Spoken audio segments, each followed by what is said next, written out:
A year after the events at Camp Rolling Hills, this camp has reopened but under a new name, Camp New Horizons.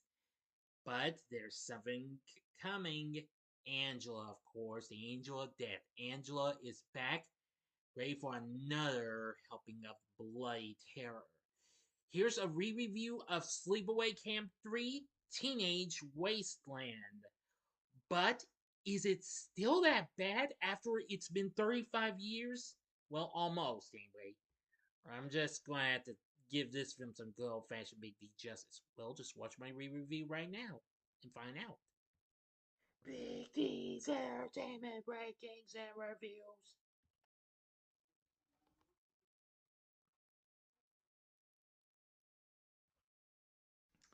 So, greetings, my fellow YouTubers, and welcome to Big D's Entertainment Rankings and Reviews.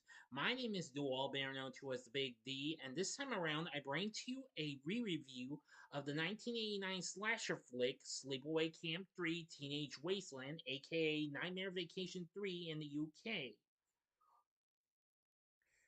Now, this, of course, once again was released by Double Helix Films and directed by Michael A. Simpson from a story written by Fritz Gorin. This is the third installment of the series, and this was released on August 13th, 1989, just a year after the previous film came out. Taking place a year after the events in the previous film, it again follows the same transgender serial killer Angela, who is turned in more teenagers at another summer camp, which happens to be the camp from the previous film, but it's under a new name. This has Pamela Springsteen once again back as Angela, along with Tracy Griffith, Mark Oliver, and Michael J. Pollard, and others. Now, if you haven't seen my re-reviews of the first two, I advise you to check them out by clicking on that card, and you can check them out if you might have missed them, or if you would like to see them again.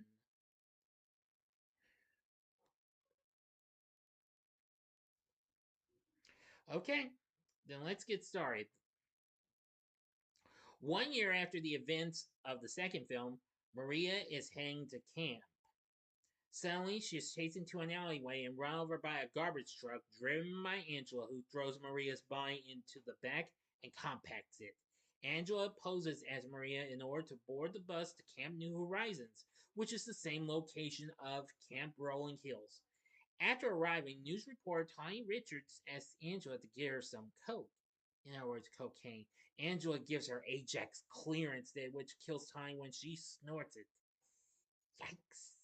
After the campers have settled in, camp counselors Herman and Lily, yeah, that's kind of a pun on the the main names of the the main characters of the monsters. Miranda and Officer, which of course Miranda's their last names, and Officer Barney Whitmore split the campers into three groups. And Angela is placed in a group with Herman, plus Snowboy, Peter, and Jan. While camping, Angela, leaving Snowboy and Peter to fish, finds Herman and Jan having sex and kills them both with a stick. That night, Angela sets off a firecracker in Peter's nose and burns Snowboy alive along with the other bodies. The next morning, Angela travels to Lily's campsite where Bobby, Cindy, Riff, and Arab are camping. Angela switches places with Arab and decapitates her with an axe. Lily sets the campers out on a trust building exercise where Angela, having grown tired of the girls' whining and beating behavior, attaches Cindy to a flagpole and drops her from a high height, killing her. After killing Cindy and grabbing the trash bag Lily wanted her to take out, she has a flashback of the cafeteria scene from the second film, where she's singing the Happy Camper Zone, which I forgot to point out in my last video. My last review. I apologize for that. Yep. After luring her outside of the kitchen, Angela buries Lily in a trash hole and runs over her head with a lawnmower.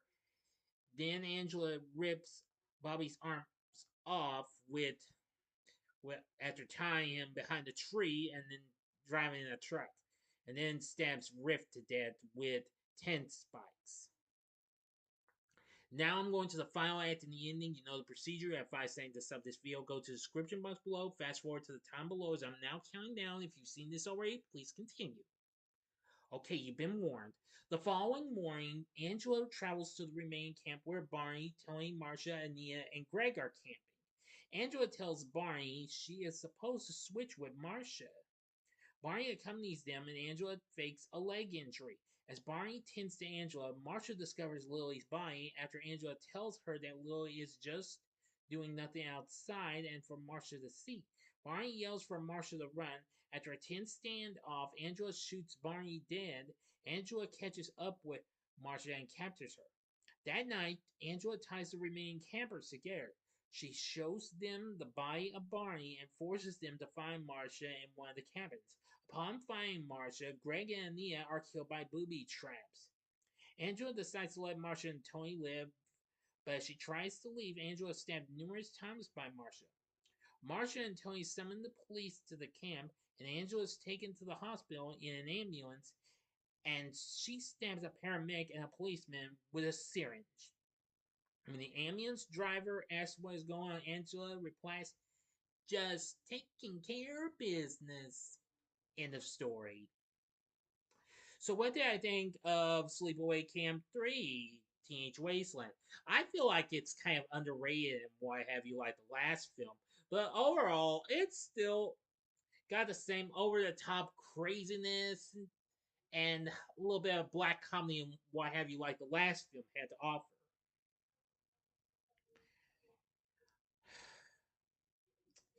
I will say it was really something and what have you.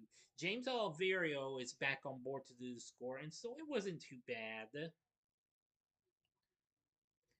So anyway, this was just so incredible. Now, I am going to say this was just wow. Now, when the film was released, several sequences of violence had to be trimmed in order for the MPA, well, MPAA as they were known back in the day, to give the film an R rating. Now, Anchor Bay released the film on DVD in 2002, like the first film, and they include some of the deleted footage on their release. Anyway,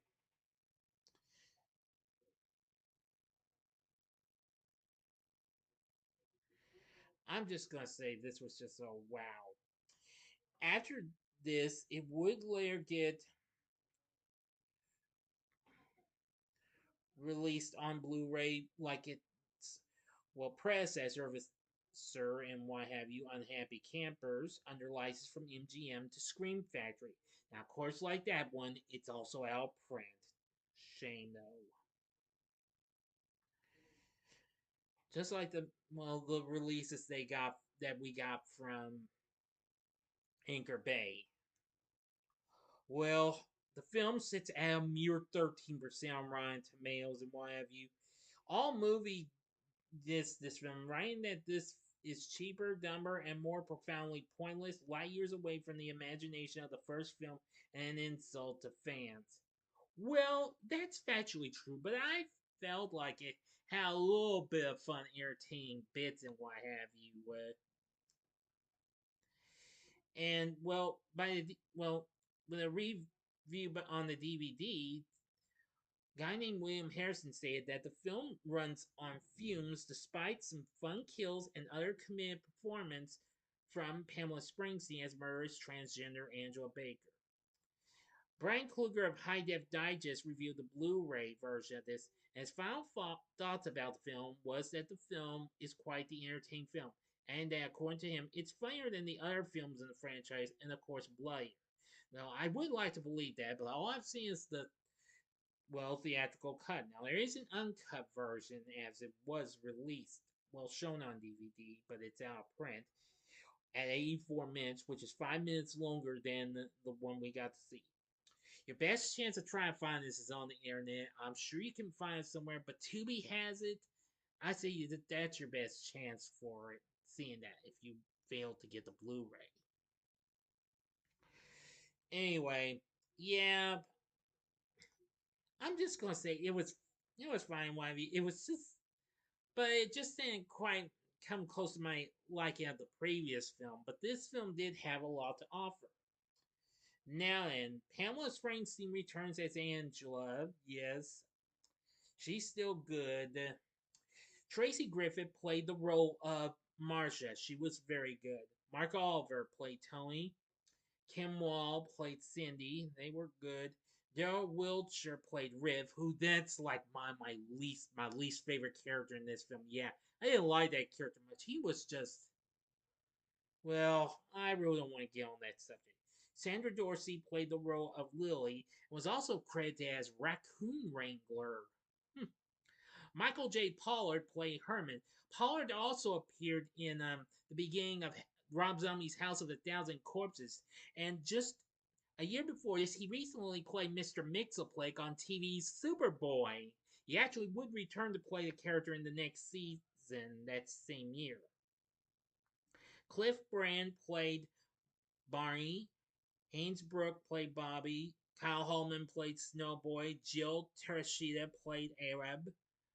Kashina Kessler played Maria, the actual Maria, before Pamela Springsteen's Angela took over. Randy Lane played Tawny. Chung Yin Se played Greg.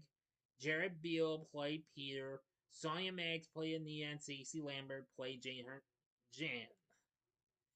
So anyway, while this film can be a hit or miss and what have you, but overall, I kind of liked Sleepaway Camp 3 just because it's just a continuation, what have you. Now, there was to be a fourth film to be released in 1992, called Sleepaway Camp for the Survivor.